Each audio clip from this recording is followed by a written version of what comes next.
Welcome to the Making of Me podcast, where we explore the stories, experience, and defining moments that shape who we have become.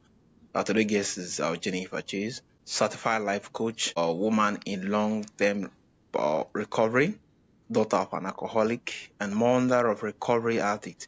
Jennifer brings life experience from every side of addiction and now help families heal from the chaos, shame, and grief that often surround it. It's really a pleasure having you on the show, Jennifer. Thank you. I'm so glad to be here. Yeah, thank you. So Jennifer, what were some of the challenges or moments that shape you into who you have become today? Yeah, I think probably what shaped me into the woman that I am today was not good stuff, right? It was a lot of trauma that I experienced as a child. So, my dad was an alcoholic. My grandfather was an alcoholic. Both grandfathers were alcoholics. Like their dads were probably alcoholics, right? There was just a lot of addiction sort of in my family. And unfortunately, I'm part of a statistic that says one out of every three little girl and one out of every six little boy that's kind of raised in that dynamic are being sexually abused. And I was being sexually abused by my mom's dad.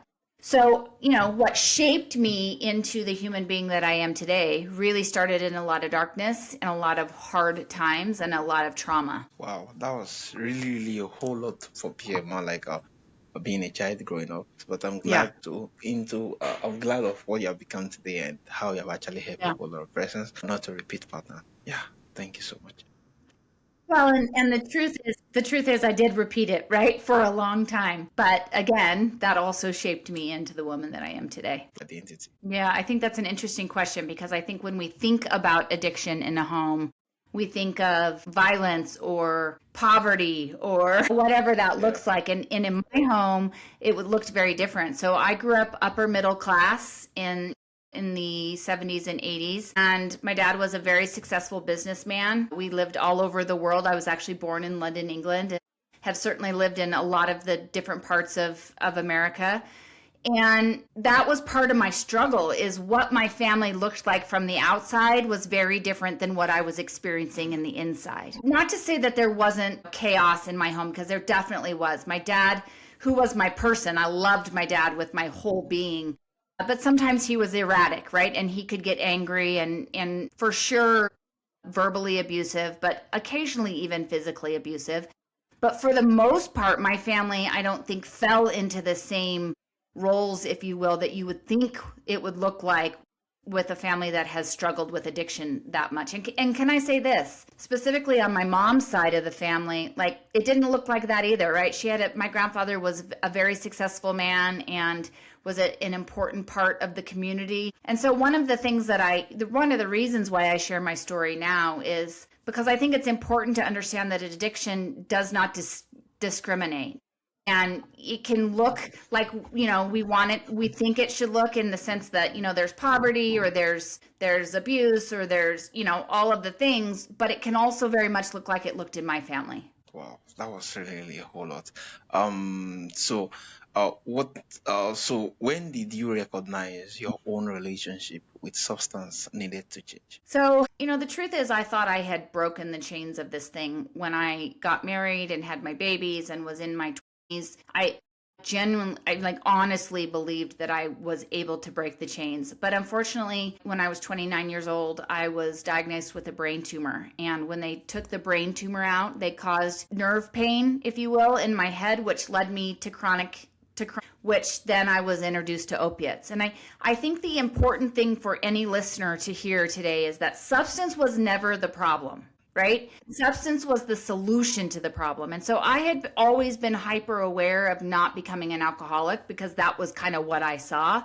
But when I was introduced to opiates, and all of a sudden it was the solution to the pain that I had experienced as a child being abused, or my dad being an alcoholic, or my mom and my relationship was pretty challenging, pretty hard. Never felt protected by her. Like in that moment, this substance called opiates was the solution to everything. It was the first time that I felt like I could finally take a deep breath, that I could fit in my skin, that I was gonna be okay, right? And I was introduced those through a medical I used substance for 14 years and was prescribed everything I ever took. It was in the middle of what we call here the opiate epidemic, and I was overprescribed, and yet Yes, I had a medical condition, and yes, they were prescribing for that medical condition. But very early on, I realized that the substance that they were giving me was the solution to everything hard I have ever walked through.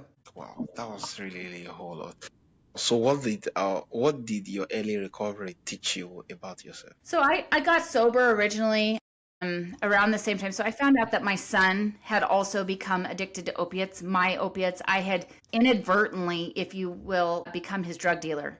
Right. And so my sobriety early on, very early on, within the first couple of days, was really about how I can save my son and how I could get so many, quote, drugs out of the house so that he wouldn't have such a hard time. But I had no interest in doing life without my solution, right? So I wanted to learn how to like get my tolerance lower or use like a gentle lady or make this not so hard. And so early on, I kind of went in with that mindset, but very quickly in the process, I learned that the only way that I was going to save my son was to save myself.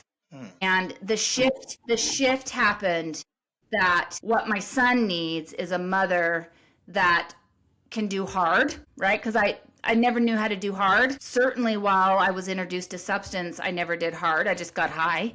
And so, in order for him to recover, he needed to have a mom that was not only doing this for him, but mostly for myself. And that I needed to find peace and I needed to heal from my childhood.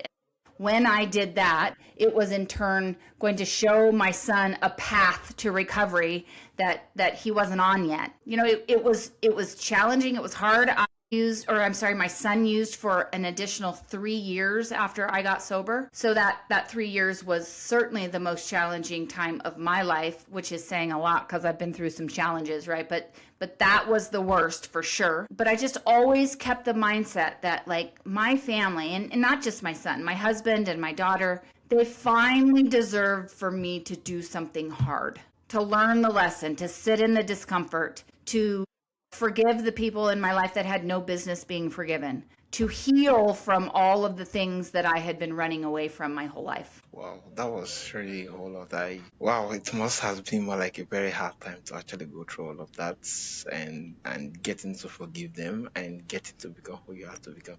Yeah, because while we even have the conversation, I even find it hard to forgive anybody. Let alone let alone the main person who actually want to go through all of those things. And I know that Well, forgiveness is in the process towards becoming free and towards gaining more like yeah, yeah. you're recovering. I think that that's part of the problem is oftentimes we think as forgiveness of like I'm going to sit down and break bread and have dinner with this person, right? Like and I can say specifically with my grandfather, like if he were alive today, he's not. He's been gone for a long time, but if he were alive today, like I'm not having dinner with him. Right? What forgiveness has meant for me is that I have released him from having that much control over my decisions, my pain, my anger, my resentments, right? Like he Yeah. no longer gets to be a part of who I am. He didn't deserve it in the first place, but he was still in charge of almost every decision I made 20 years after he died because I could not forgive him and release him. And so, you hear the cliche, forgiveness is about me, but it really is about like, I forgive you. I actually have some empathy and compassion for him. I'm not having dinner with him. I'm not sitting down with him, but he no longer controls my every thought and my every feeling. Yeah, I think this is really amazing, being that yeah, forgiveness speak a whole lot, being that if you didn't get to forgive, either your action or inaction is going to have an impact on Yeah. how you actually more like take action towards some certain thing. So just Yeah. forgiving it and letting go does definitely mean that you're going to accept that person wholly, but for the sake of your mental health. And yeah, Yeah. that was really Yeah. amazing. So what were some of the biggest misconceptions family have about addiction? That they don't have any responsibility in the dynamic. Uh, I think as a whole family, and I'm an addict and I'm a mama of an addict who has some codependency. So I kind of understand this from both perspectives. But oftentimes families want to just blame the addict, right? And the addict is responsible for the substances that they use and the behavior because of it. But oftentimes, and this is true in my family, my husband wasn't responsible for my addiction, but he contributed to the length of my addiction, right? through his rescuing and enabling and minimizing consequences for me, and a lot of that behavior, the dance, if you will, the cycle, the toxicity of a family unit is part of either the solution or the problem. And oftentimes families just want to be hands off and say this is a them problem. But real healing happens when everybody understands their particular role in this dynamic and they all heal. Everybody more like comments together and seeing how they could actually link Yeah. with happy hands other than pointing hands and naming a particular figures to be the problem with the particular stuff. Amazing. Yeah. So how do you define codependency and how can someone recognize it in themselves? Yeah. And there's a definition to it, but I think for me, when I'm just talking to other human beings about it, it's the idea that if there is somebody else in your life, that if they're good, you're good. And if they're bad, you're bad. It may be a red flag to you have some codependency, right? My well-being, my peace is dependent on somebody else's well-being and peace, right? Yeah. The idea is for me to be okay. It's not to say it's not hard, especially when we're mamas, right? When you hear us say, like, we feel as good as we feel as bad as our unhappiest child, right? Like that's just us as mamas. But the idea of codependency is that if my son is struggling, then I can't get out of bed, right? I'm solely dependent on his well-being being what controls my well-being and my peace. Yeah. And, I think it's hard for everybody, but it's especially hard for mamas. Yeah, so true. So true, being that there's a whole lot of things and yeah, I think it's very, very understandable being that just the way the scripture made the reference of it that can a suckling mother forget his child? It's not possible.